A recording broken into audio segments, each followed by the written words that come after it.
बिस्मिल्लाहिर्रहमानिर्रहीम। अस्सलाम वालेकुम। मैं हूं आप लोग के साथ महविश उस्मान और आज मैं आप लोग के लिए लेकर आई हूं बहुत ही मज़ेदार शामी कबाब रेसिपी।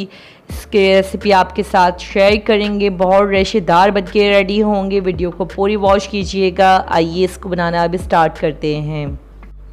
शामी कबाब बनाने के लिए हमने सबसे पहले गोश्त लिया है। 1 केजी गोश्त है हमारे पास। इसको अच्छी तरह से वॉश कर लिया है और इसमें तकरीबन एक बड़ा प्याज इसमें हम शामिल करेंगे। 15 से 16 गोल मिर्च शामिल करेंगे इसमें और ब्लैक पेपर पिसा हुआ शामिल करेंगे half table spoon. 1 table spoon पिसा हुआ गरम मसाला शामिल करेंगे और नमक शामिल करेंगे हाफ़ टेबल स्पून। ये सारे इंग्रेडिएंट्स इसमें जाएंगे। गरम मसाला साबुत नहीं शामिल करेंगे, इसमें हम पिसा हुआ शामिल करेंगे, इससे इसका फ्लेवर बहुत अच्छा आता है। और 1.5 टेबल स्पून इसमें हम लहसुन अदरक का पेस्ट शामिल कर देंगे। ये सारे इंग्रेडिएंट्स में शामिल करने के बाद इसमें अब हम पानी शामिल करेंगे। पानी हम इसमें तकरीबन 4 गिलास शामिल करेंगे कि गोश्त अच्छी तरह से इसमें गल जाए। और ये देखिए पानी भी इसमें हम शामिल कर चुके हैं। अब गोश्त गलने के लिए हम चूल्हे पर इसको रख देंगे। तकरीबन 2 घंटे तक इसको पकाएंगे कि गोश्त अच्छी तरह से इसमें गल जाए। और 2 घंटे के बाद इसको अब हम चेक करेंगे। यहाँ पर देखें कि पानी भी इसमें खुश्क हो चुका है और गोश्त हमारा बहुत अच्छी तरह से सॉफ्ट हो चुका है। अब हम इसमें चने की दाल शामिल करेंगे। चने की दाल पहले ही मैंने डिप करके रख दी थी। तकरीबन 1 किलो गोश्त में 1 पाव चने की दाल हम इसमें शामिल करेंगे। हमने 2 घंटे तक चने की दाल को भिगो के रख दिया था कि अच्छी तरह से ये भी सॉफ्ट हो जाए थोड़ी सी। और ये हम इसमें शामिल करने के बाद इसमें अब हम पानी ऐड करेंगे। पानी जो हम इसमें ऐड करेंगे तकरीबन 2.5 से 3 गिलास के लगभग इसमें ऐड करेंगे कि चने की दाल इसमें अच्छी तरह से गल जाए। और हमें चने की दाल भी इस तरह से इसमें गलानी है कि अच्छी तरह से इसमें गल जाए। हम इसको ना सिल पर पीसेंगे ना ही किसी चॉपर में पीसेंगे। इसको मैं आपको बहुत अच्छा सा तरीका बताऊंगी कि हम इसी देगची में इसको पीस लेंगे। अब यहाँ पे इसको अच्छी तरह से मिक्स करने के बाद इसको अब हम पकने देंगे अच्छी तरह से कि ये गल जाए। तकरीबन 15 से 20 मिनट तक पकाएंगे इसको कि पानी भी इसमें खुश्क हो जाए और चने की दाल भी इसमें अच्छी तरह से गल जाए। यहाँ पर देखिए थोड़ा सा इसमें पानी बचा है और चने की दाल भी थोड़ी सॉफ्ट हो चुकी है, यानी कि गल चुकी है अच्छी तरह से। अब हम 2 से 3 मिनट तक इसकी भुनाई कर लेंगे अच्छी तरह से कि थोड़ा सा जो पानी इसमें बचा है ये भी खुश्क हो जाए और ये सारे मसाले की अच्छी तरह से भुनाई हो जाए। थोड़ी सी भुनाई हम जो करते हैं इससे इसका जायका और भी बढ़ जाता है, बहुत जायकेदार बन के चने की दाल और गोश्त के कबाब रेडी होते हैं हमारे शामी कबाब। इसकी भुनाई करेंगे और भुनाई करने के बाद इसका लुक मैं आपको चेक करवाती हूँ। भुनाई इसकी कंप्लीट हो चुकी है, पानी भी खुश्क हो चुका है। अब हम इसको पीस लेंगे और इसी देगची में पीसेंगे। यहाँ पर देखिए मैंने इमाम दस्ते का ये जो बेलन होता है इसको ले लिया है और इससे ही मैंने सारा मसाला जो है पीसा है। इसी तरह से आप लोग किसी भी बड़े चमचे से इसको पीस सकते हैं मसाले को। ये देखिए कि कितना ईज़िली ये पिस चुका है हमारा सारा मसाला और कितना रेशेदार बन के ये रेडी हुआ है। आप लोग इसका लुक देख सकते हैं अच्छी तरह से।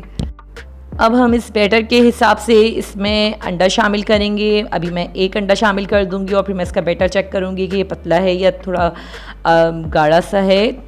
तो अब हम इसमें पुदीना, हरा धनिया यहाँ पे ये भी शामिल कर देंगे और मज़ीद में 1 और अंडा इसमें एक शामिल करूँगी, लेकिन पहले मैं चेक करूँगी इसकी थिकनेस चेक करूँगी। और यहाँ पर मैंने हरी मिर्चें और तकरीबन 5 से 6 हरी मिर्चें ली हुई हैं और इसी के साथ मैंने 1 अदद बड़ा सा प्याज दिया है, बिल्कुल चॉप कर लिया था, ये इसमें मैंने शामिल कर दिया है। और अब हम सारे इंग्रेडिएंट्स इसमें शामिल होने के बाद हम इसको मिक्स कर लेंगे अच्छी तरह से कि देखेंगे इसकी थिकनेस कैसी है कि हम इसमें मज़ीद 1 और अंडा ऐड कर सकते हैं या नहीं। थोड़ी सी हम इसकी थिकनेस देखेंगे। थोड़ा सा हमें मसाला ऐसा रखना चाहिए कबाब का कि ये देखिए मैंने 1 और अंडा इसमें शामिल कर दिया है। अब हम इसको अच्छी तरह से मिक्स कर लेंगे और मिक्स करने के बाद इसकी थिकनेस मैं आपको चेक करवाती हूँ और इसका लुक भी देख सकते हैं आप लोग कि कितना रेशे सा बना है। ये सारा मसाला ही एक हो जाए, इसको मिक्स कर लेंगे अच्छी तरह से।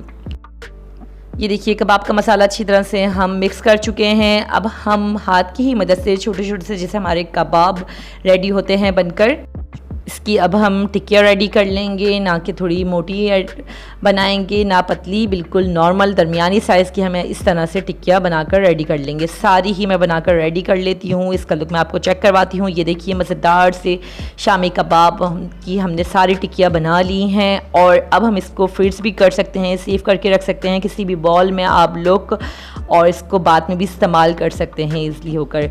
अब चलें इनको फ्राई करते हैं। इसका लुक फ्राई करते वक्त भी आपको मैं दिखा देती हूँ। यहाँ पर हम एक पैन लेंगे और उसमें थोड़ा सा हमने ऑयल ऐड किया है और जैसे ही ऑयल इसमें गर्म हो जाएगा अब हम इसमें कबाब को फ्राई कर लेंगे और सारे ही कबाब इसमें जितने फ्राई हो सकते हैं हम ऐड कर देंगे इसमें, कि अच्छी तरह से कबाब इसमें फ्राई हो जाएं। और जैसे ही इसका लुक एक तरफ से चेंज होगा इसका लुक मैं आपको चेक करवाती हूँ। कबाब देखिए अच्छी तरह से एक तरफ से फ्राई हो चुके हैं। इसका लुक आप लोग देख सकते हैं कि कितना ब्राउन सा इसका लुक आया है। और जैसे ही थोड़े से ब्राउन हो जाएंगे हम इनको पलट देंगे कि अच्छी तरह से दूसरी तरफ से भी फ्राई हो जाएं।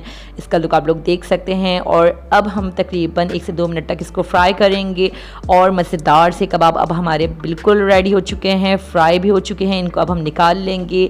इसका लुक आप लोग देख सकते हैं कि कितने मज़ेदार रेशेदार बन के रेडी हुए हैं। उम्मीद है आप लोग को मेरी आज की रेसिपी ज़रूर पसंद आई होगी। अगर आप लोग मेरे चैनल पर न्यू हैं तो सब्सक्राइब करना नहीं भूलिएगा, आगे भी शेयर कीजिएगा मेरी वीडियो को। अब मिलते हैं आपसे न्यू वीडियो में न्यू रेसिपी के साथ। जब तक अपना ख्याल रखिएगा। अल्लाह हाफिज़।